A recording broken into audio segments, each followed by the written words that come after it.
अस्सलाम वालेकुम listeners and viewers I hope you guys are all doing great और हमारी podcast let's talk about you की एक और एक्साइटिंग एपिसोड के साथ मैं आपका होस्ट तैमूर अहमद और आज मेरे लिए एपिसोड बहुत स्पेशल है because I have one and only mister Shehzad Mughal with us as we all know him, we all grew up listening to his songs, the superstar of the 90s and 2000s. चाहे वो final cut band हो, चाहे वो पहला superhit दास्तान हो, या फिर भूले ना कभी तेरी याद, फासले, बस यूं ही। I mean I can go on and on with the kind of music mister Shujaat Mughal has produced. And मैं ये भी कहना चाहूँगा कि सर आपका म्यूज़िक जो है वो आज तक रेलिवेंट है because and we'll talk more about it कि almost every song that you produced is a classic and we all listen to those songs even today. And the best part about Thank your you. songs is that every time I listen to those, it always takes me back to the best time of my life, to be honest. एक Glad. वक्त था जब कोई कोई फिक्र नहीं थी, और म्यूज़िक बहुत अच्छा आता था, एक से एक म्यूज़िक आता था। And in that highly competitive environment, you produce such classics which we basically gravitate to even today. तो sir first Glad. Of all thank you so much for giving us your time today. और Thank before you. We begin मैं जानना चाहूँगा कि आप कैसे हैं, क्या चल रहा है आजकल? मैं ठीक हूँ। और वही मेरी लाइफ तो म्यूजिक के अलावा है ही नहीं। Music right. ही है मेरी पूरी लाइफ। और इसमें शोज भी हैं मेरे कुछ, और एवेन्यूज भी हैं, रिकॉर्डिंग स्टूडियो, कुछ स्टूडेंट्स हैं म्यूजिक के हवाले से। um, बस यही है, सिंपल सी लाइफ है मेरी। नहीं सर, आपकी सिंपल सी लाइफ ने हमें बहुत सारी खूबसूरत यादें दी हैं, तो it is very exciting for us. आपकी जो म्यूज़िक जर्नी थी, how did that actually begin? And more importantly कि आपकी इंस्पिरेशन क्या थी इब्तिदा में जिसने आपको म्यूज़िक की तरफ खींचा? म्यूजिकल जर्नी जो है वो मेरी, um, एक एक ये है कि मेरा, जैसे मैं बहुत शाय बच्चा होता था। और उसकी रीजन ये है कि हमारा थोड़ा सा ब्रोकन फैमिली से ताल्लुक था, घर में कुछ इन्वायरमेंट ऐसा नहीं होता था, तो मैं शाय हो गया था अपने आप को एक कमरे में कन्फाइन करके। लेकिन मैं रेडियो स्टेशन सुनने लगा, डिफरेंट रेडियो स्टेशन डायल करने लगा। उस जमाने में तो वो रेडियोज होते थे। राइट। तो उसमें मुझे जो वेस्टर्न म्यूजिक जो है, इंग्लिश सॉन्ग, वो अपील करने लगा।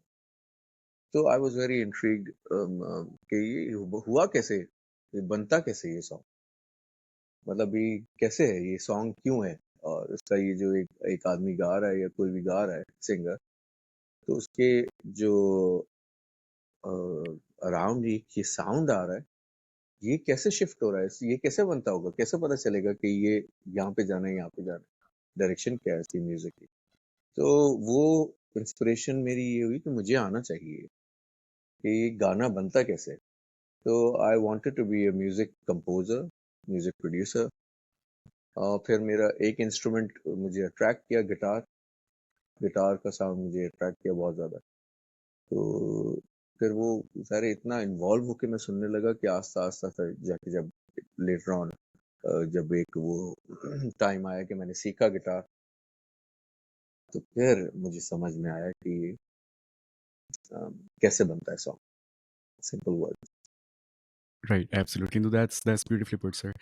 तो सर जैसे आपने कहा कि आपने गिटार पिक किया, आपने उसको सीखा, और definitely by the time you were able to record your first song there was a lot of hard work in the middle. तो जब आप फाइनली एक गाना प्रिपेयर करके स्टूडियो में गए थे, या आप अपने फ्रेंड्स के साथ या फेलो म्यूजिशियन के साथ बैठे थे, एंड व्हेन यू थॉट कि you know what, now I have a song that is ready, and when you went to the recording studio, तो आपकी क्या फीलिंग थी कि all this hard work is now finally coming to a culmination where I am able to record and it's finally happening? So what was your feeling at that point?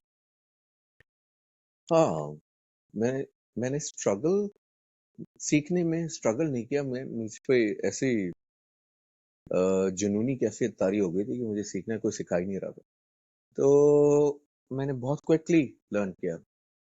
मैं भूल गया था कि दुनिया एग्जिस्ट करती है। तो अब मैंने मतलब एक हफ्ते में इतना सीख लिया जो कि लोग महीनों में सीखते हैं। और उसके बाद मैंने बैंड भी बना लिया 6 महीने के बाद अपना। Right. अ, उसको लीड मैं कर रहा था, गिटारिस्ट मैं था, तो मैंने वोकलिस्ट किसी और का था। I never wanted to be a vocalist, लेकिन अब ज़ाहिर गॉड ने एक गिफ्ट दिया हुआ है, मेरी आवाज़। तो वो एब्सोल्युटली। ऑटोमेटिकली जो है वो लोगों ने मुझे पुश करना शुरू कर दिया कि तुम गाओ, तुम गाओ, तुम गाओ। तो फिर ऑटोमेटिकली ऐसा हो गया, मेरा कोई इंटरेस्ट नहीं था कि मैं सिंगर बनूँ। लेकिन ज़ाहिर है वो एक एबिलिटी अल्लाह ने दी थी। तो अ, उसके बाद जब मैंने फर्स्ट सॉन्ग रिकॉर्ड किया, मेरे ख्याल में वो दास्तान था और एक और सॉन्ग था मंजिल। राइट। वो मैंने जब रिकॉर्ड किया तो उस वक़्त तक मैं बहुत मैं कंफर्टेबल हो चुका था कि म्यूज़िक प्रोडक्शन में और वो सब चीज़ें। तो मुझे कोई एक्साइटमेंट ऐसे नहीं हो रही थी कि फर्स्ट सॉन्ग रिकॉर्ड करना। बल्कि मैं बता रहा था कि मुझे ऐसा चाहिए, ये वाला साउंड नहीं चाहिए मुझे। उस ज़माने में जो स्टूडियोज़ होते थे ज़ाहिर है वो हमारे जो पाकिस्तानी स्टाइल ऑफ म्यूज़िक थे या पॉप स्टाइल जो चल रहा था उस हिसाब से चल रहा था। अब मेरी लिसनिंग थी वेस्टर्न की। तो मैं राइट। सोचता था कि गिटार्स ऊपर होने चाहिए या बेस ऊपर होना चाहिए। तो एक जो साउंड जो मैंने डाइजेस्ट किया हुआ था, एब्जॉर्ब किया हुआ था, वो आना चाहिए। तो मैं एक्साइटेड से ज़्यादा मैं गुस्से में था कि यार ये क्या उल्टा-सीधा ये साउंड बन रहा है। तो हाँ, एब्सोल्युटली। वो हो गया और वो बस ये मेरे ख्याल में कुदरत की तरफ से भी होता है कि एक पाथ पे आप आ जाते हैं तो ऑटोमेटिकली वो आपका रास्ता बनता चला जाता बिल्कुल। And then sir that makes perfect sense because जैसा कि आपने बताया कि आपकी इब्तिदा ही वेस्टर्न म्यूज़िक को सुनते हुए हुई थी और उसकी मतलब एक झलक मैं कहूँगा कि आपके गानों में इस तरह भी आई थी शुरू में कि है। आपका म्यूज़िक डिफरेंट था बाकी सबसे। Different. I was born in '92 and I was like maybe, you know, I was growing up when all the in my opinion all the best music in Pakistan was coming out, you know, in the 90s. Hmm, hmm, pop music की भरमार थी, चाहे वो लाहौर हो, कराची हो, आपको बहुत सारे आर्टिस्ट मिलते थे। हुँ, और because it was a highly competitive environment it must have been, मतलब you had to be unique to basically stand out. हाँ, और उस दिन बिल्कुल। हम लोग कुछ दोस्त यहाँ बैठ के यही बात कर रहे थे, आपका गाना चल रहा था भूले ना कभी और हुँ, हमारी जो पर्टिकुलर बात थी वो ये थी कि जो आपने बीट्स उसमें यूज़ की हुई थी और जो म्यूज़िक प्रोग्रेशन था आपका, हुँ, that was like way ahead of time. और हुँ, वो जैसा मैं शुरू में कहा था कि वो म्यूज़िक आज भी रेलेवेंट है because it is as contemporary today as it was back in the 90s और maybe I should say it was way ahead of its time in the 90s। तो सर एक मेरा question यहाँ पे था कि I think मैंने आपका एक इंटरव्यू पढ़ा था कहीं पे कि जब आप फाइनल कट बैंड के साथ थे, हुँ, तो and I am gonna paraphrase this, I hope I am remembering this correctly. तो you were saying कि you felt कि you had a lot more to offer than what you were able to do in the band और हुँ, इसी तरह जो आपकी musical thought evolve होती जा रही थी and that time you decided um, to go solo. तो हुँ। मेरा क्वेश्चन ये था कि आपका जो म्यूजिक स्टाइल था, although you know you were inspired by the western style, but how had that evolved, you know, between the time when you recorded your first song and then when you went solo? अम, जब आप obviously music में जो है वो involve हो जाते हैं और लर्निंग प्रोसेस तो कभी मतलब खत्म नहीं होता, नेवर एंडिंग प्रोसेस है। तो आप सीखते रहते हैं, टाइम टू टाइम आगे बढ़ रहे होते हैं, सीख रहे होते हैं। तो बहुत सारी चीजें समझ बढ़ती है, अंडरस्टैंडिंग बढ़ती है। तो जो डिफरेंट स्टाइल्स मेरे जो चेंज हुए, वो मेरे ख्याल में अंडरस्टैंडिंग डेवलप होने की वजह से हुए कि ज़्यादा समझ में आने लगा और फिर अप्रोच डिफरेंट हो जाती है और फिर एज के साथ आप मेलो आउट होते हैं। अम, बचपन में तो एग्रेशन होती है और वो गिटारिस्ट जो भी स्टार्ट करता है अपना म्यूजिकल जर्नी, गिटारिस्ट और वेस्टर्न म्यूजिक अगर इंस्पिरेशन होती है तो वो फिर हेवियर स्टफ की तरफ आता है, रॉक की तरफ, हार्ड रॉक, मेटल। मेजॉरिटी यही गिटारिस्ट का यही होता है। Right. बहुत क्योंकि पाकिस्तान में जो है डिफरेंट जॉनरास नहीं है कि जैज में जाएं या ब्लूज में जाएं। वो तो हमें जो सुनने को अवेलेबल होता है वही वो लेके फिर हम आगे चाहते हैं कि हम भी बिल्कुल। वैसे बन जाएं। राइट। तो इसलिए और मेरे दोस्त भी जो थे वो शुरू में जब मैं गिटार नहीं बजाता था तो एक जब कॉलेज टाइम में एक मेरे दोस्तों का बैंड था, वो जैम बैंड था, सिर्फ जैमिंग के लिए होता था। कोई उनका प्रोफेशनल वो नहीं था, प्लान्स नहीं थे। तो वो मुझे एज़ अ सिंगर ले जाते थे, मुझे कुछ नहीं पता था कि गाना क्या है, किस तरह सिंग होता है। तो वो मुझे एक पपेट की तरह खड़े करते थे कि तुम बस गाओ और उनको प्रैक्टिस करनी होती थी अपने गिटार की, ड्रम्स की। Okay. तो उसी उसी में फिर मुझे आमिर ज़की से भी मेरी दोस्ती हो गई। वो हम लोग सब बच्चे ही थे उस वक़्त। और मेरे दोस्त थे फ़र्रुख, आज़म रिफ़ात, टीपू, राइट। आमिर राव जी ड्रमर उस ज़माने जी, में, जी। जो कि लेटर ऑन मैंने इनवाइट उसको किया, तो मैंने रिजवान ने उसको एज अ ड्रमर भी फाइनल कट में इंक्लूड किया। तो सवाल जो ये था कि डिफरेंट स्टाइल्स जो है वो कैसे चेंज हुए, तो राइट, अंडरस्टैंडिंग डेवलप होती गई। और फिर मुझे लगा कि सिर्फ एग्रेशन नहीं होती है, म्यूजिकलिटी ज़्यादा इम्पोर्टेंट है।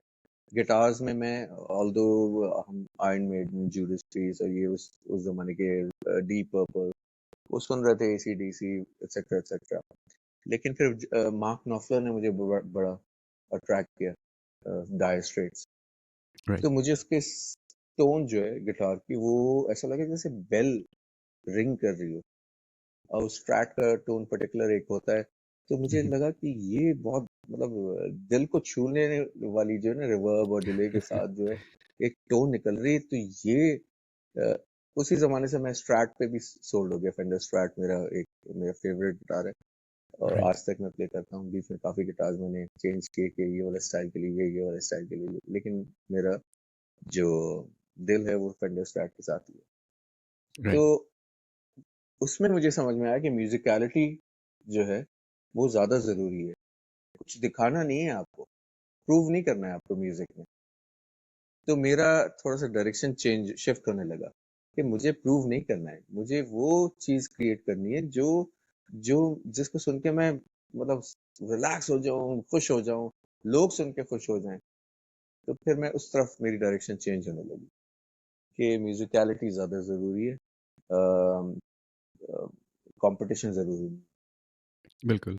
इससे जो आपने ये बात की I will actually expand on that a little bit guitar की आपने टोन की बात की। मैं एक जगह पढ़ रहा था कि बचपन में आपको जो पहला गिटार मिला था उसकी 1 स्ट्रिंग थी एंड वो भी 1 इंच हायर थी। तो फिर आपने उस पे हाँ। प्रैक्टिस की and then I think a lot of your fans might already know this but I would like to repeat this कि आपका जो शुरू में शौक था वो गिटार बनाना था, राइट? आप और आपके फ्रेंड जो हैं वो एक नहीं।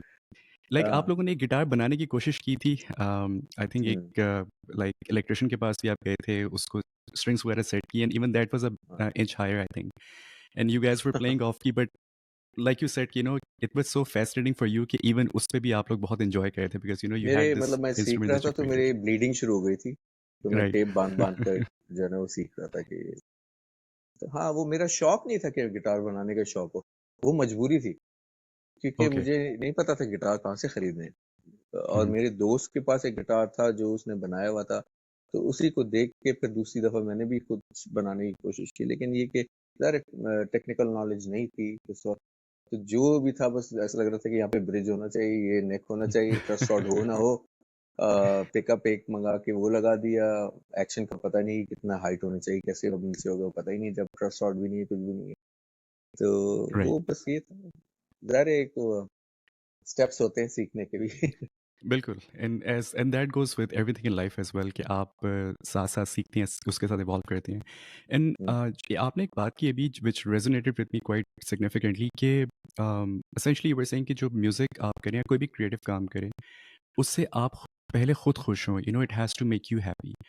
जैसा आपने शुरू में बताया कि you were an extremely shy person और hmm. I myself used to be a very shy person, still am. अच्छा। लेकिन होता है कि एक आपको चीज़ मिलती है लाइफ में जिसमें आप अपना सॉर्ट ऑफ रिफ्यूज ढूँढ लेते हैं। एंड इट साउंड्स लाइक कि music was that refuge for you जिसमें आप जब गए तो you were able to express yourself and आपको एक हम्म। सुकून मिला जो आपको बेसिकली लाइक और कहीं नहीं मिल रहा था। तो सर बिल्कुल जो बिल्कुल। आपको वो जो एक पीसफुलनेस मिली म्यूज़िक में, हम्म। is it fair to say that that also had a significant impact on how you were going about your creative process?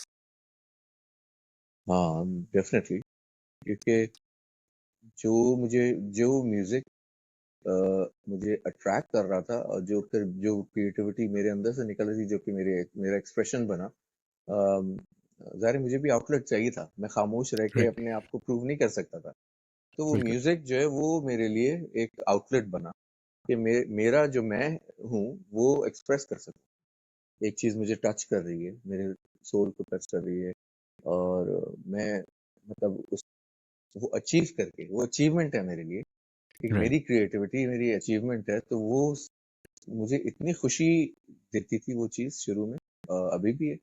अम, अम, और आई फेल्ट कि मैं आई एम ब्लेस्ड, और कि ये चीज मैं क्रिएट कर सकता हूँ। तो राइट, वो जो है वो पीस ऑफ माइंड आ जाना उसकी वजह से और ज़्यादा क्रिएटिव जूसेस ज़ाहिर है फिर निकलने शुरू हो जाते हैं और बिल्कुल, अम, वो एक मोटिवेशन भी होती है कि मैं ये कर सकता हूँ। जो मैंने कभी सोचा था कि कैसा होगा, कैसे होता है, तो वो मैं कर सकता हूँ। फिर राइट, ज़ाहिर है वो क्रिएटिविटी में हेल्प किया और कुछ ऐसे भी होती है, कुछ नेचुरल चीज़ें भी होती हैं इंसान के अंदर, गिफ्ट भी होता है अल्लाह की तरफ से या कि एक तो ये कि मेरे बैठे-बैठे मुझे कोई आइडिया आए तो उसी वक़्त मुझे सारी चीज़ों की जैसे जिसको कहते हैं ना आमद हुँ, हुँ, हाँ, तो वो मैं अगर मुझे कोई आइडिया आए और मैं उसी वक़्त काम उसको पकड़ के आगे बढ़ा दूँ तो विदिन 10 मिनट्स या 15 मिनट्स में पूरा सॉन्ग अरेंज लिरिक्स, मेलोडी सब चीज़ें बना लेता राइट, हूँ। और रिकॉर्डिंग और मिक्सिंग का जहाँ तक ताल्लुक है तो मैंने ऐसे भी किया कि 2 घंटे के अंदर 3 घंटे के अंदर रिकॉर्ड और मिक्स भी कर दिया सारा कुछ। लेकिन जब प्लान करके मैं करता हूँ कि यार किसी को ये चाहिए और यूँ करना है तो कभी-कभी तो हो जाता है लेकिन उसमें टाइम लगता है। कभी-कभी होता ही नहीं है मुझसे राइट, कि प्लान करके मुझसे कुछ नहीं हो रहा। और वो कोई एक आइडिया कोई कह रहा है यार ऐसा गाना होना चाहिए पब्लिक ये सुनती है तो फिर वो मुझसे नहीं होता। क्योंकि जो चीज़ मुझे अच्छी नहीं लग रही वो वो पब्लिक को भी वो शहज़ाद मुग़ल को पब्लिक तक नहीं ले जाएगी। राइट, तो इसलिए थोड़ी चीज़ें मेरी इस तरह से क्रिएटिविटी जो है मेरी इस तरह डेवलप हुई कि जो चीज़ मुझे सुकून देगी वही वही अप्रोच मेरी होनी चाहिए। वही लोगों ने पसंद भी की। मैं सालों के बाद एब्सोल्युटली, एक सॉन्ग करता हूँ और वो अचानक से लोग कहते हैं कि हिट हो गया। हिट का लफ्ज़ मुझे नहीं पता, लेकिन मैं समझता हूँ कि वो कंपोज़िशन लोगों को टच करती है जाके बिल्कुल। और वो टाइम कितना भी गुज़र जाए वो आज तक मैं हैरान हूँ कि क्यों अभी तक याद रखा हुआ है लोगों ने मुझे। जी, नहीं ये सर, आपको याद रखा हुआ है because like we were saying कि आपका म्यूज़िक इज़ टाइमलेस और ये actually I was going to ask you about your creative process and I think you answered that beautifully कि it has to happen naturally essentially मतलब कुछ चीज़ें हैं जो आप प्लान करके नहीं कर सकते। इट्स नॉट लाइक कि हाँ, मैं आज शाम 5 बजे बैठूँगा, मैं अपनी नोटबुक खोलूँगा and I am gonna come up with a song. It has um, to happen like जैसे आपने कहा वर्ड आपने यूज़ किया आमद। चाहे आप शायरों से बात करें, म्यूज़िशियन से बात करें, जो यूनिक म्यूज़िशियंस हैं जो अभी तक जिनकी कंपोज़िशंस या जिनका लिखा हुआ टाइमलेस है, उनको ये आमद ही हुआ करती थी। मतलब वो बैठ के कुछ एकदम से होता था, तभी होता था वरना ऐसा नहीं होता कि वो बैठ के कुछ प्लान करके लिखें। तो सर हुँ, इससे मेरा एक क्वेश्चन आपकी तरफ ये आता है कि जो क्रिएटिव प्रोसेस है, जैसा आपने कहा कि एक आमद होती है, तो ये बहुत सारे आर्टिस्ट होते हैं, चाहे वो पेंटर्स हों, म्यूजिशियंस हों या इवन पोएट्स जो होते हैं। अक्सर लोग अपनी इंस्पिरेशंस ड्रॉ करते हैं। कुछ लोग हैं जो बाहर नेचर में बैठ के लिखना पसंद करते हैं because that's how they feel more hmm, creative. हाँ। कुछ लोग होते हैं जो थोड़ा-सा सिक्लूड हो जाते हैं and that's how they draw their inspiration. So is there a specific zone या एनवायरनमेंट जिसमें जब आप होते हैं, तो you are better able to implement the ideas into your actual musical pieces? मैं अकेले रहने वाला इंसान हूँ और ज़्यादा सोशल भी नहीं हूँ, बाहर भी नहीं निकलता और ज़ाहिर है कुछ रिस्पॉन्सिबिलिटीज़ होती हैं आपकी, फैमिली की भी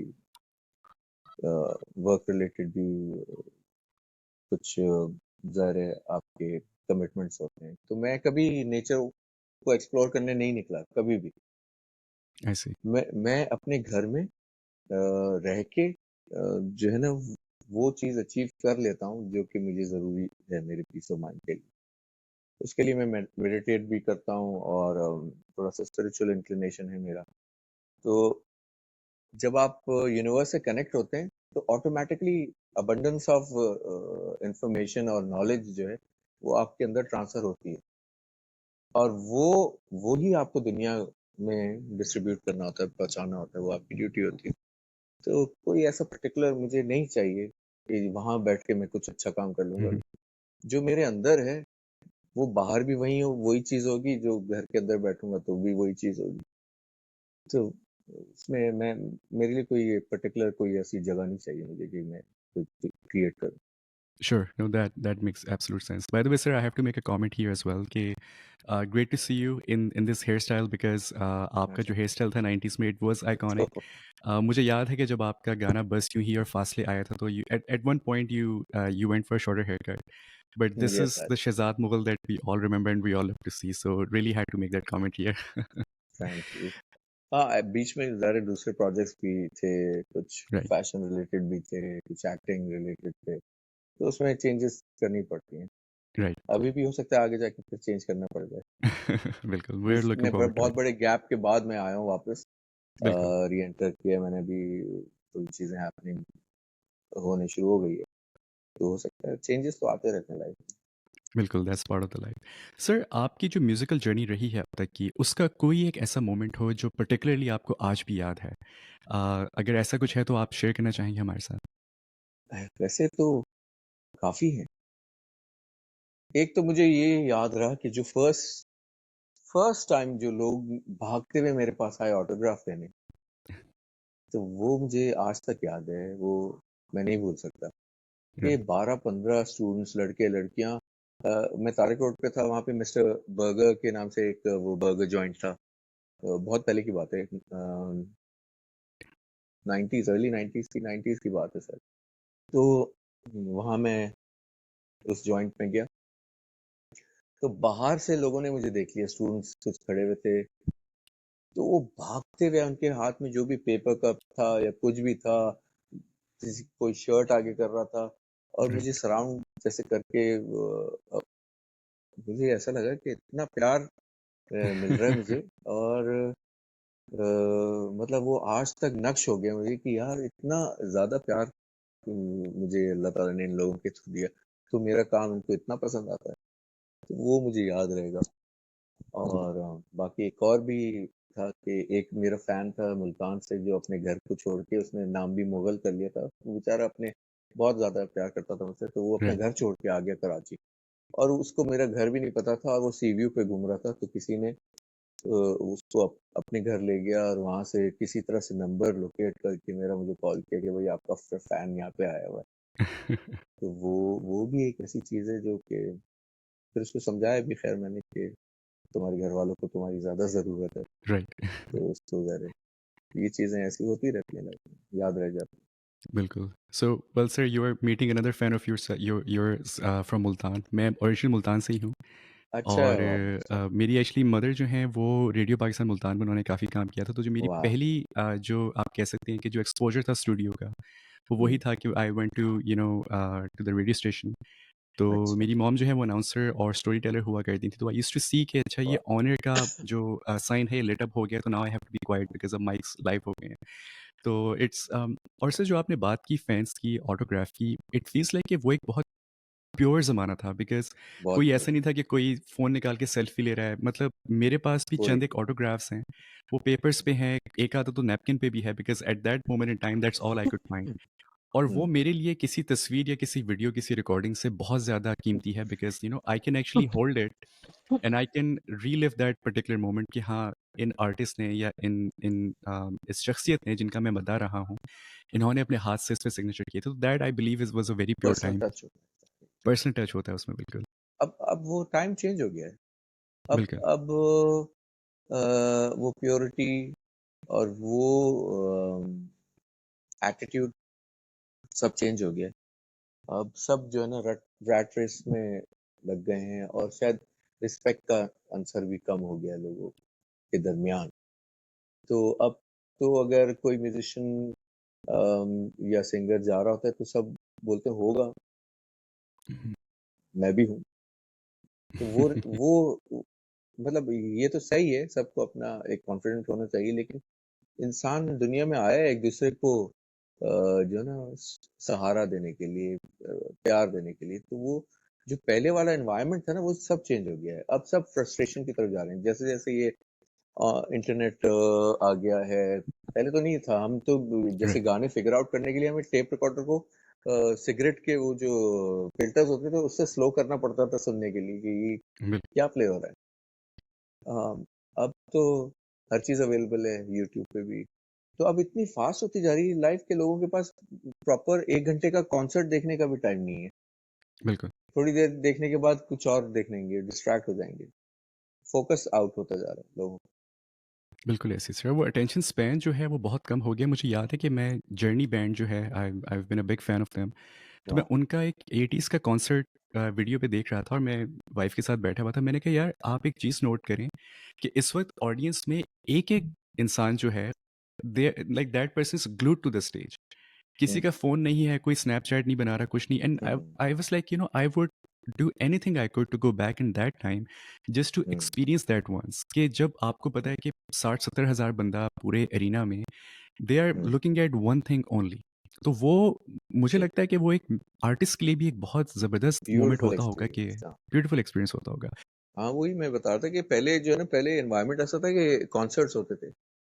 तो राइट, मतलब मैंने भी ये अटेंड किया हुआ है एक ऐसा कॉन्सर्ट जिसमें 25,000 का क्राउड सामने आपका आपके हर इशारे पे साथ दे रहा है। तो राइट। वो एनर्जी जो है वो अब नहीं है। अब नहीं, अब है ही नहीं है, बिल्कुल। पाकिस्तान में स्पेशली नहीं है। वैसे तो ज़ाहिर है हो रहे हैं कॉन्सर्ट वर्ल्ड ओवर, लेकिन यहाँ का एनवायरनमेंट तो और भी ज़्यादा चेंज हो गया है, अब वो बात नहीं बिल्कुल। रही। म्यूज़िक के लिए तो वैसे भी यहाँ पे पाकिस्तान में एनवायरनमेंट इतना अच्छा नहीं है, सब प्रमोट करने के बजाय कैश करने के चक्कर में हुँ, हुँ। रहते हैं। बिल्कुल। और सर जो आपने ये बात की थी अभी रैट रेस की, इससे actually that brings me to my next question वो ये है कि आजकल के जो टाइम है I I label it as कि मतलब it's a viral time basically कि everybody wants to come up with something जो ओवरनाइट वायरल हो और वो ओवरनाइट उनको फेम मिल जाए। बहुत सारे लोग हैं जिनको वो फेम या वो पॉपुलैरिटी जो उनके माइंड में बैठी हुई है, वो अगर राइट अवे नहीं मिलती तो वो फ्रस्ट्रेट होके या तो गिव अप कर देते हैं या वो किसी और डायरेक्शन में निकल जाते हैं। तो हुँ, sir the main reason one of the main reasons I should say कि मेरे and I can speak for millions I in this regard I can say कि हमारे दिल में जो बहुत ज़्यादा रिस्पेक्ट है हमारे म्यूजिशियंस की जो 80s एंड 90s पर्टिकुलरली में बहुत ज़्यादा जिन्होंने काम किया वो ये है कि आपका जो प्रोसेस था वो लाइक एक प्रॉपर हार्ड वर्क था। जैसा कि आपने बताया कि उस टाइम पे आप लोग टेप रिकॉर्डर को स्लो कर करके सुनते थे कि यार ये बज क्या रहा है और मुझे actually it's a funny thing that I just remembered जो आपका क्रैश बैंड था, उसकी भी एक बड़ी इंटरेस्टिंग स्टोरी है कि आपने उसका नाम रखा था because the hi hat used to fall down हाँ, every single time so you guys crash गिर कॉल्ड इट जाता था क्रैश। उसका। क्रैश गिर जाता था उसका। तो माय पॉइंट इज़ कि दीज़ लिटिल फाइन डिटेल्स जो आप लोग उसको बहुत क्लोज़ली देखा करते थे और उसके बाद अपना म्यूज़िक प्रोड्यूस करते थे। आज क्या है कि almost every person has access to the tools the softwares और उनको है कि बस जो प्री-मेड लूप्स हैं बस आप वो लगाएँ, किसी तरह गाना बन जाए and we just put it out there. तो वो जो एक प्रोसेस है वो I feel like it's missing and I I um, also believe कि बिकॉज़ वो प्रोसेस मिसिंग है तो जो एक प्योरिटी है म्यूज़िक में वो भी ख़त्म हो गई है। तो मैं जानना चाहूँगा कि आपका क्या तासुरात हैं इस बारे में? अब जो है ना अब मशहूर होने के लिए और पैसे कमाने के लिए म्यूज़िक किया जाता है। बहुत कम ऐसे नहीं है कि सब लोग, लेकिन कम लोग हैं बहुत जो कि आर्टिस्ट राइट, सब आर्टिस्ट नहीं, सब जो हैं वो बिज़नेस मैन या वुमन बनते जा रहे हैं, हर फ़ील्ड। तो इसलिए म्यूज़िक की फ़ील्ड में भी जो है वो बिज़नेस आ गया है। हमें तो पता भी नहीं होता था कि पैसे कितने मिलने हैं। हमें ये भी नहीं पता था कि रिकॉर्डिंग के लिए पैसे देने पड़ते हैं। वो राइट, ज़ाहिर है जब गए तो पता चला कि इसके चार्जेस होते हैं, शिफ्ट का चार्ज होता है। तो वो भी कैसे करना है तो वो भी मतलब किस तरह से हम पैसे जमा करके करते थे। अब आर्टिस्ट जो है ना वो कम होते जा रहे हैं दुनिया में और इसलिए जो प्रोडक्ट है या सॉन्ग है वो भी शॉर्ट लिव्ड है। एग्ज़ैक्टली, क्योंकि क्योंकि आर्टिस्ट जो चीज़ क्रिएट करता है उसमें उसकी पूरी एनर्जी जाती है और वो एनर्जी जो है वो लोगों को अट्रैक्ट करती है। बिज़नेस करने वाला जो है वो एनर्जी नहीं सप्लाई कर रहा होता। वो कैश का इनफ्लो देख रहा होता है कि मेरे पास पैसे कितने आएँगे, मैं मशहूर हो जाऊँगा। हमें तो पता भी नहीं था, हम तो सड़क पे चल रहे होते थे तो अचानक भाग के कोई पकड़ता था, सर ऑटोग्राफ दे दें। तो अब तो इतनी बड़ी-बड़ी गाड़ियों में घूमते हैं कि लोग देख भी नहीं सकते हैं। बिल्कुल, मतलब ये गलत बात नहीं है लेकिन एक चेंज हो गया एनवायरनमेंट। डेफ़िनिटली। हाँ, अगर उनको फैसिलिटीज़ मिली नहीं तो अच्छी बात है, लेकिन आर्टिस्ट कम हो गए दुनिया में, ये बात कहना चाहता नहीं makes perfect sense sir because हम लोग अक्सर जो हम नॉविस म्यूज़िशियंस हैं, म्यूज़िशियंस तो नहीं हम लोग बेसिकली शौक के लिए कुछ चीज़ें कर हूँ। लेते हैं। तो हम लोग एक दिन बैठ के यही बात कर रहे थे कि अब जितने भी आप पिछले 15-16 साल के गाने उठा के देख लें, बहुत कम गाने हैं जो हमें याद रहते हैं।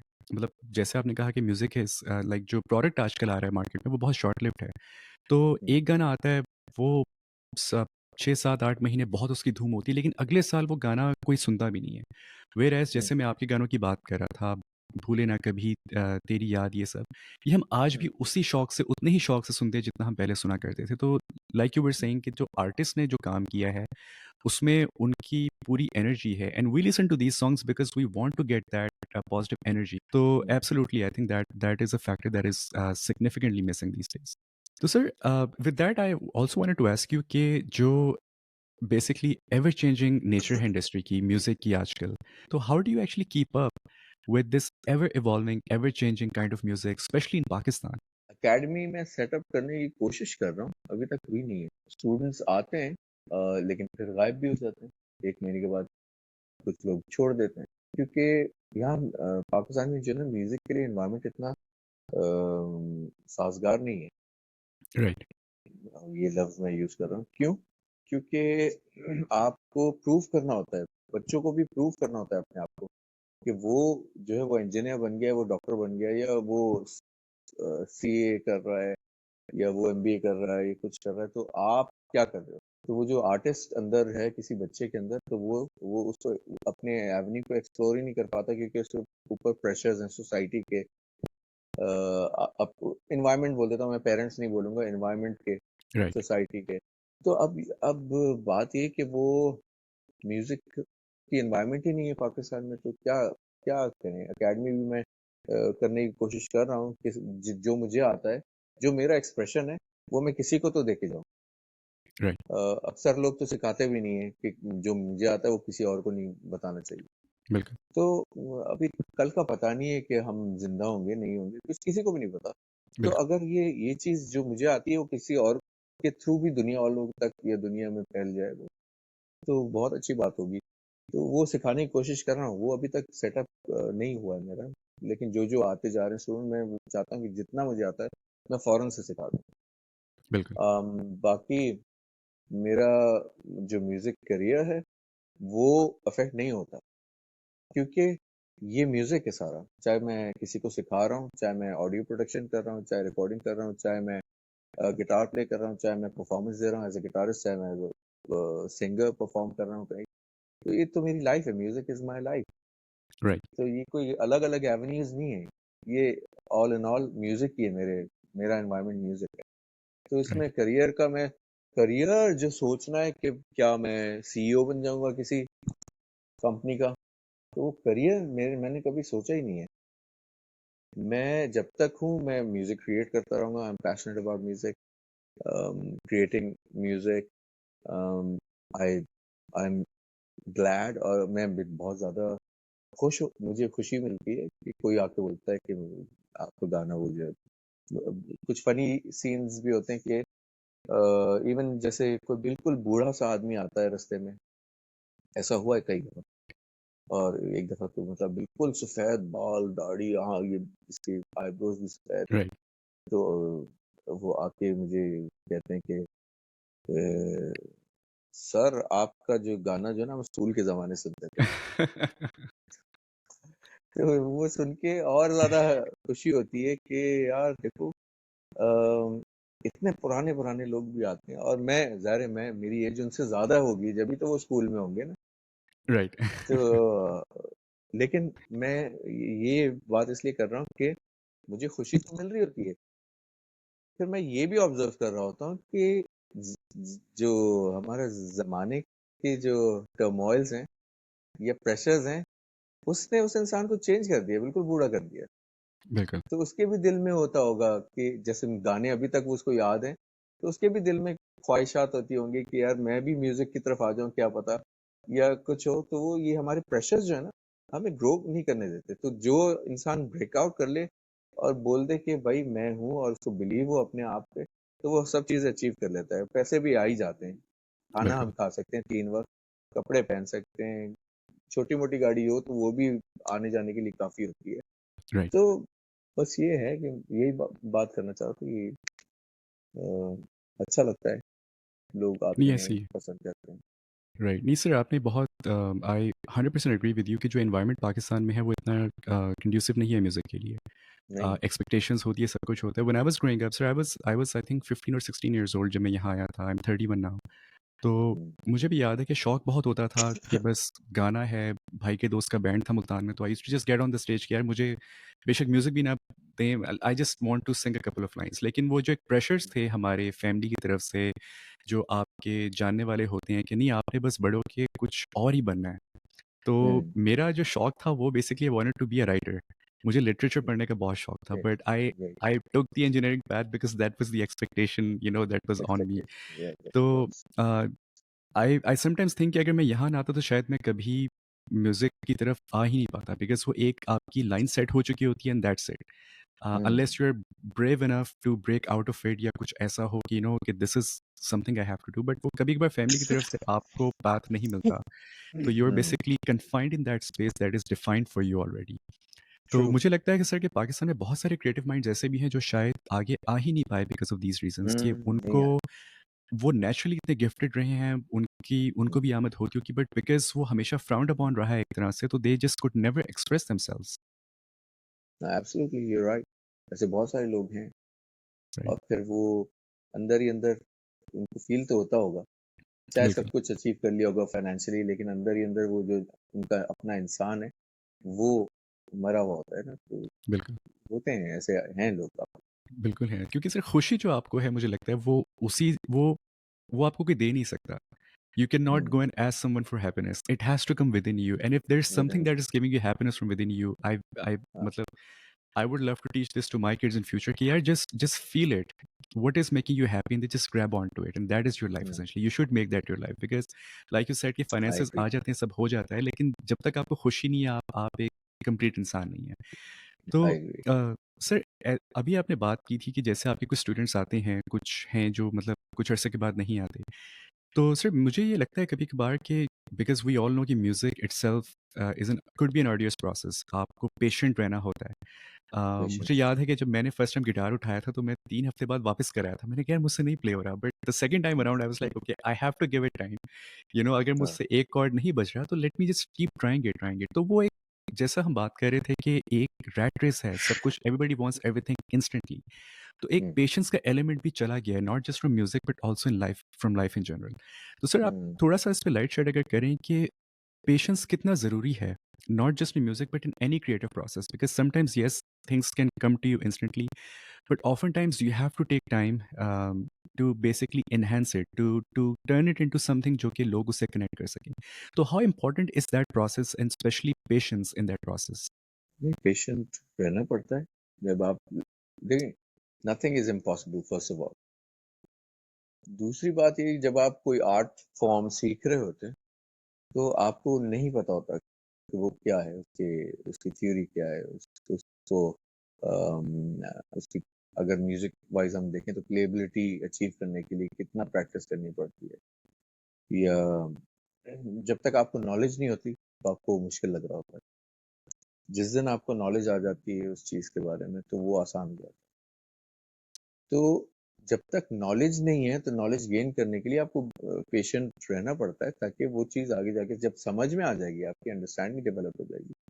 एक तो म्यूज़िक को लोग बहुत बड़ा टेक्निकल बताते हैं और समझते हैं। वो मेरे ख्याल में बहुत ही सिंपल चीज़ है म्यूज़िक और बहुत आसानी से समझ में आ जाती है। तो वो डराना जो है ना कि हर चीज़ के बारे में कोई भी फ़ील्ड हो कि राइट, ये नहीं तुम नहीं कर सकते। जैसे मुझे शुरू में लोगों ने बोला कि भाई गिटार नहीं बजा सकते, बहुत मुश्किल है, छोड़ो तुम गाना गाओ। तो जब वो आ गई और मैंने ये प्रूव किया कि मैंने 1 हफ्ते में सारे कॉर्ड्स और सारी चीज़ें समझ ली और 6 महीने के अंदर मैंने अपना बैंड बना लिया।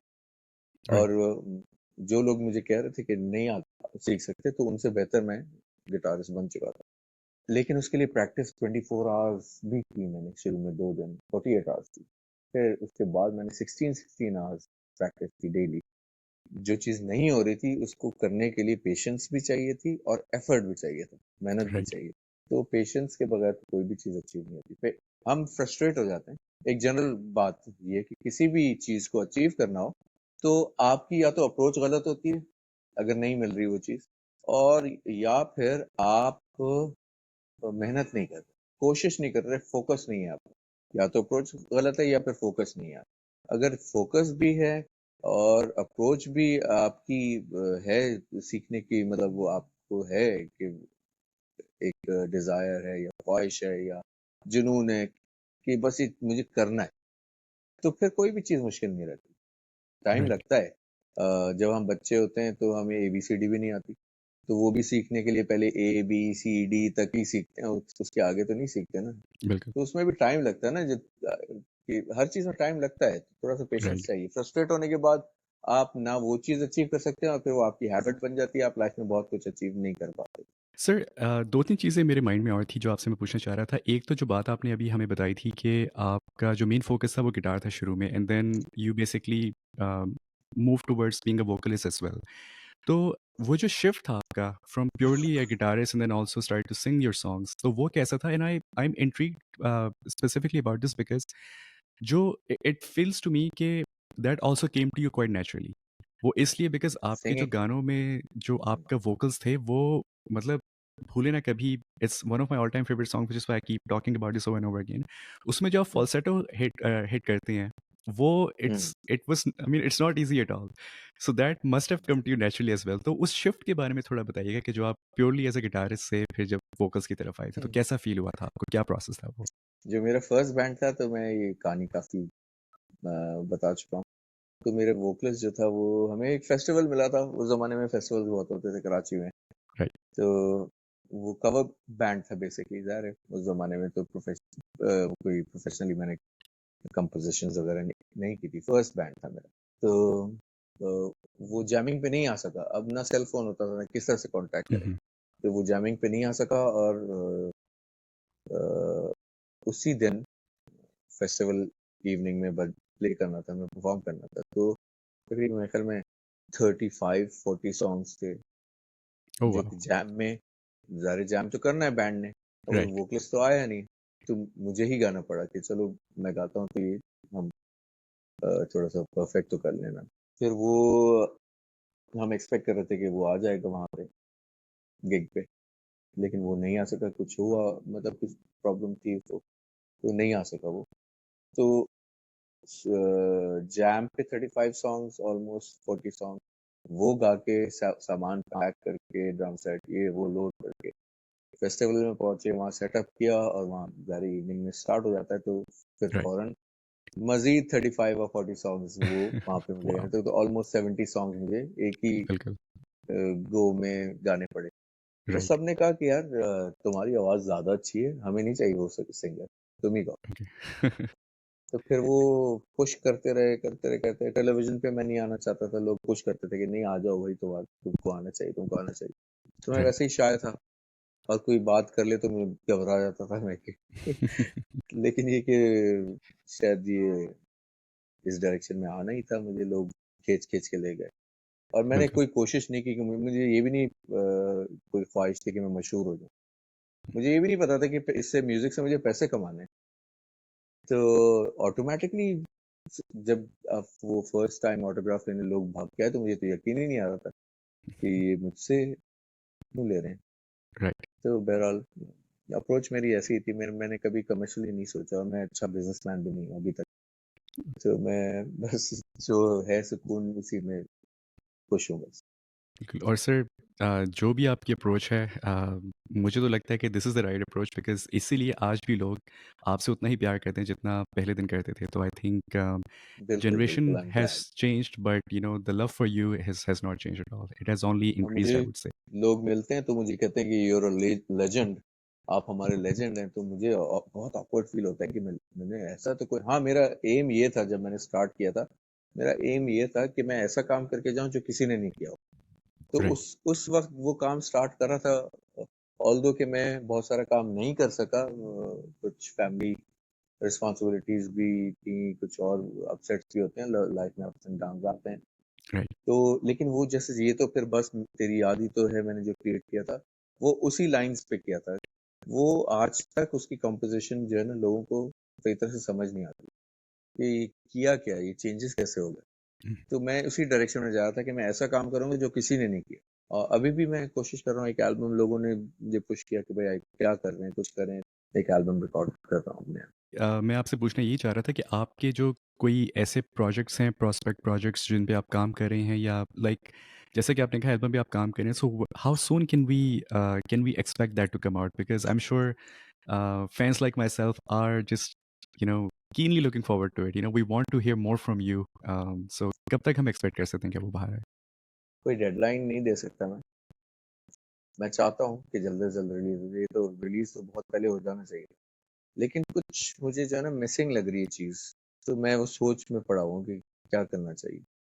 करने को तो अभी बैठ के अभी मैं 8 गाने तो अभी मिक्स हो सकते हैं कल तक, राइट। लेकिन कोई चीज मुझे जो है ना वो डिस्टर्ब कर रही है।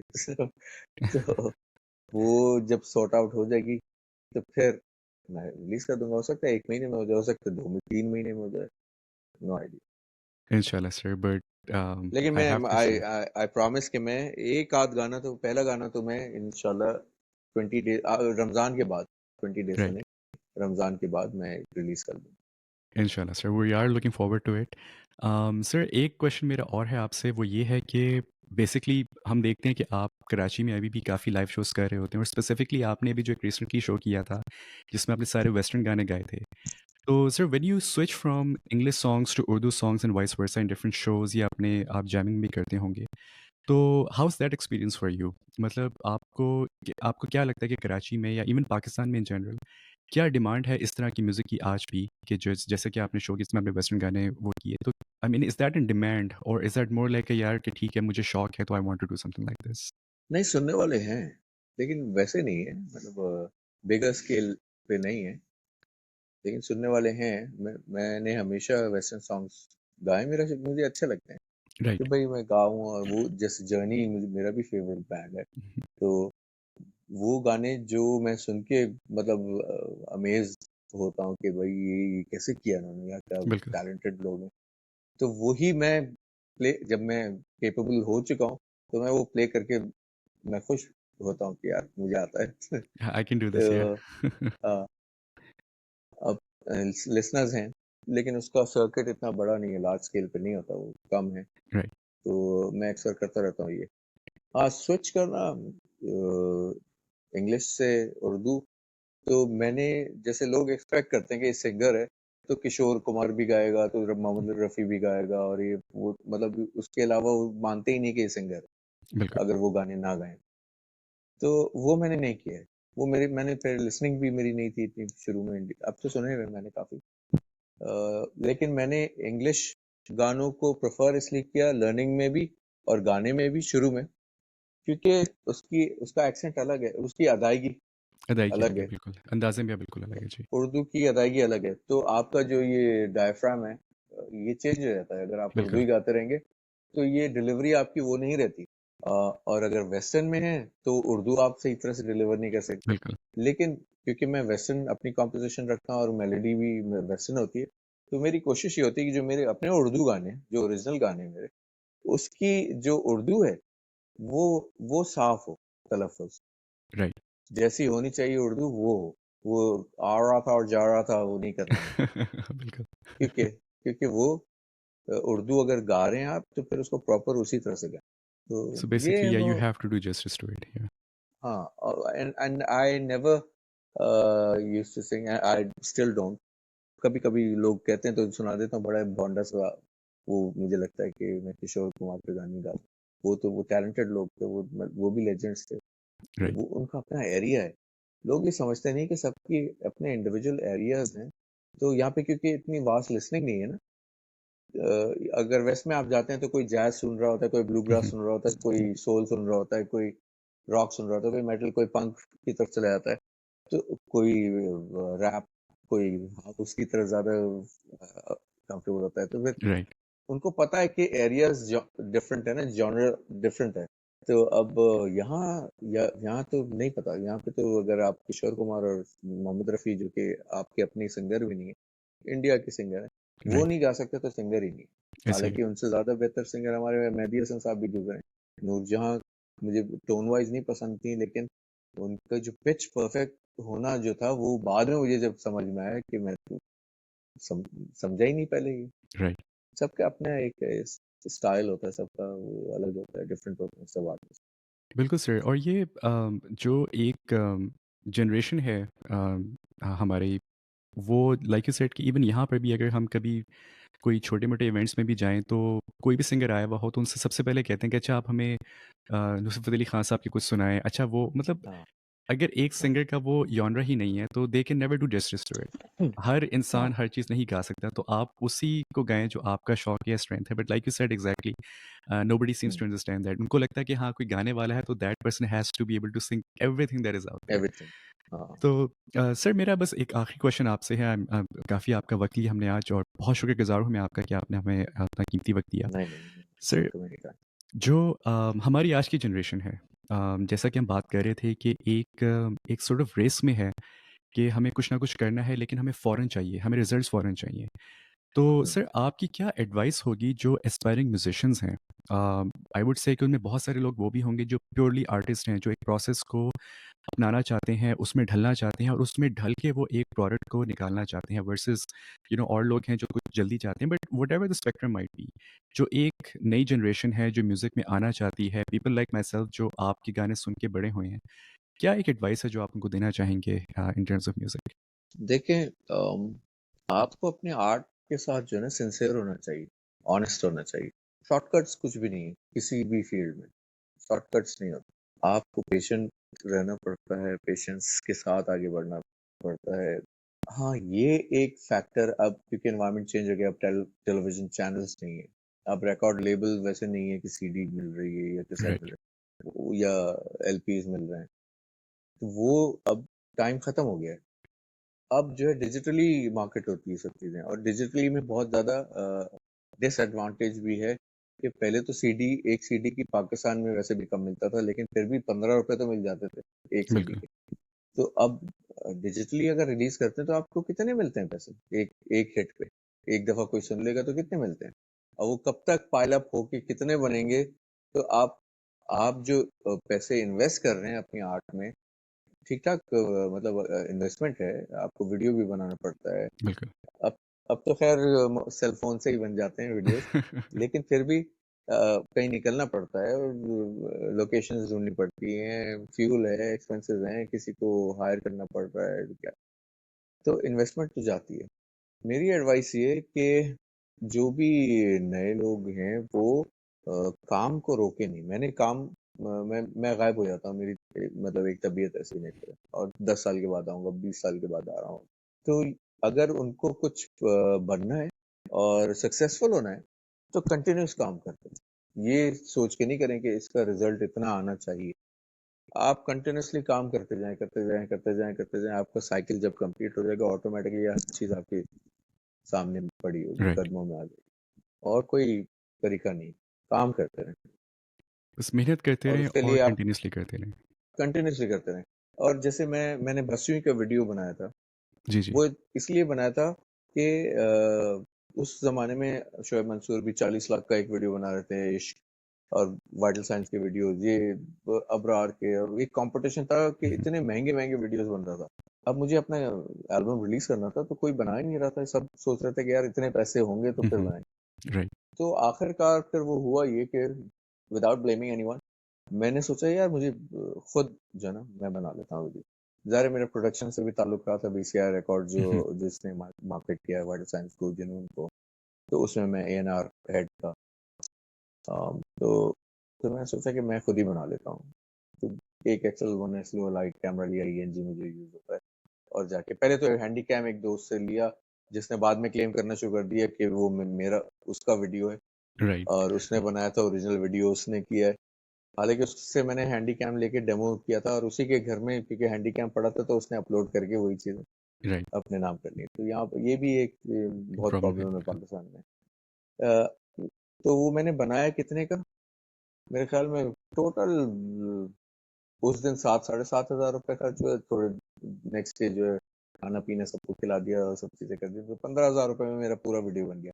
जहाँ पे वाह! 40 लाख रुपए का वीडियो बन रहा था बिल्कुल, और उसका इम्पैक्ट अभी भी ऐसा है कि लोग भूलते ही नहीं वो जब भी देखते हैं बोर नहीं होते वीडियो तो जरूरी नहीं है पैसे आप खर्च करें आप सिर्फ काम करते रहें और आप देखें कि आप क्या कर सकते हैं आपकी रेंज क्या है आपकी बजट कितना है तो उस हिसाब से आप चलते रहें बिल्कुल। लेकिन काम कंटिन्यूस करते रहें काम कंटिन्यूअस नहीं करते रहें और रुकना सर आई हैव टू से कि बस यूँ ही की जो सिंगल टेक वीडियो है लाइक यू सेड के लोग आज भी देखते हैं, बोर नहीं होते।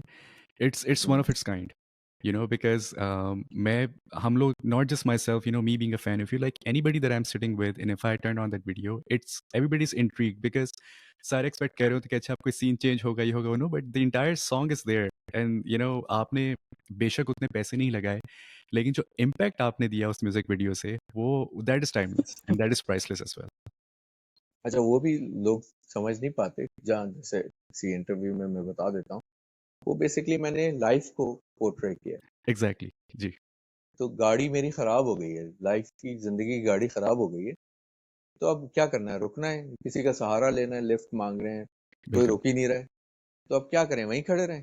तो वो एकदम से आगे बढ़ना शुरू कर देते, नहीं रुक, खड़े नहीं रहना, जो चीज खराब हो गई वो खराब हो गई, तो अब राइट। आगे बढ़ना है। तो अब जब आगे बढ़ते हैं तो ऑब्स्टिकल्स भी आते हैं, वो आदमी सिंबॉलिक है, जो बिल्कुल टकरा के जो जा रहा है वो टकराते हैं आपको, ऑब्स्टिकल है। बिल्कुल। और उसके बाद खुशियां भी आती हैं लाइफ में, कोई ऑटोग्राफ ले रहा है तो आप थोड़ी शरारत भी करते हैं, गिटार लेके छीन लिया, हार्मलेस था, और फिर वापस भी कर दिया। राइट। तो आप लाइफ को एंजॉय करते हुए आगे बढ़ते हैं। फिर कोई डिस्ट्रैक्शन भी आती है कि मैं तुम्हें वापस वहां ले जाता हूँ बाइक पे बिठा के, जो कि वही जीरो पॉइंट है जहाँ से आपने स्टार्ट किया जैसे था। स्टार्ट किया, बिल्कुल। तो वो उसको सुनता नहीं है, देखता नहीं है, और तेज कर लेता है अपनी स्ट्राइड, और वो जब तक लाइफ चल रही है वो चलता रहेगा, इसलिए फेड आउट हो जाता है, बिल्कुल। वीडियो खत्म नहीं होता। तो वो सिंबॉलिक मेरी एक वो थी रिप्रेजेंटेशन लाइफ के बारे में। Right. तो ये No, है। that's a beautiful message in the video, sir. So, sir, before I let you go, one last thing that I love to ask, all the artists that I talk to, और आपसे भी मैं पूछना चाहूँगा कि अगर आपको एक आइलैंड पे छोड़ दिया जाए कुछ अरसे के लिए, लेट्स से आप हाँ, वहाँ पे एक वीक के लिए हैं, and you have an option of only taking one album with you, could be yours, could be one of your favourite artist, तो कौन सा एक एल्बम होगा जो आप लेके जाना चाहेंगे अपने साथ फॉर वन ये तो बड़ा मुश्किल सवाल है। वीक? वो आइलैंड कम पड़ जाएगा, इतना म्यूजिक लेके जाऊंगा मैं कि बस। That's true. That's true. लेकिन ये कि मैं अपना एल्बम भी लेके जा सकता हूँ, झूम ले, झूम ले, क्योंकि बिल्कुल। उसकी रिकॉर्डिंग प्रॉपर कर सका मैं निज़ार ललानी के स्टूडियो में। वो अमेजिंग प्रोड्यूसर है, और उस स्टूडियो में जो साउंड बना वो बहुत अच्छा था। तो थोड़ी बहुत जो मुझे जैसे चीज़ें चाहिए थी साउंड वाली, तो उनको नॉलेज थी। तो मैं अपना एक एल्बम ले जाऊंगा, और इतने सारे हैं कि मैं अगर किसी और का ले जाऊं तो फिर वो मैं सेटिस्फाइड नहीं होऊंगा, फिर मेरा दिल करेगा वो भी सुनूं, मैं वो Oh, भी सुनूं। exactly. तो जो So I think that मैंने कंपोज किया हुआ है वो मैं सुनूं, ताकि मैं सोच सकूं कि इसमें और क्या हो सकता था। और क्या हो सकता है कि बिल्कुल। हाँ, Absolutely. No, sir, that's a great answer, and thank you again for your time and with us. और जो फॉर आपने हमारे हैविंग साथ मी। बातें शेयर की, जो आपने हमें खासकर जो आपने एडवाइस दी हमें बहुत सारी चीज़ों में, आई थिंक दैट्स इनवैल्यूएबल। तो मैं अपने लिसनर्स और व्यूअर्स को भी कहना चाहूँगा कि please share this video with your loved ones as well, with your friends, and most importantly, sir, we are looking forward to your new music, and I just cannot wait to इंशाल्लाह, hear your first song after a long while, and inshallah this will be a starting to another phase of your musical journey, and we इंशाल्लाह। sincerely hope that this time you will give us no gaps and there will be more and more coming up after this one as well. हाँ, no no, I want. अभी तो शुरू हो गया है, ये journey शुरू हो गई है, रिकॉर्डिंग चल रही है। तो hopefully you will be able to hear whatever I have to offer very soon Inshallah. इंशाल्लाह। Inshallah, sir. We'll look forward to it. Sir, thank you again for your time. And inshallah, आपसे उम्मीद है दोबारा मुलाकात होगी. But until then, that's all from me. And thanks again for your time. Inshallah, we'll talk soon. Thank you so much for All right. Having me. Thank you. Takes me home.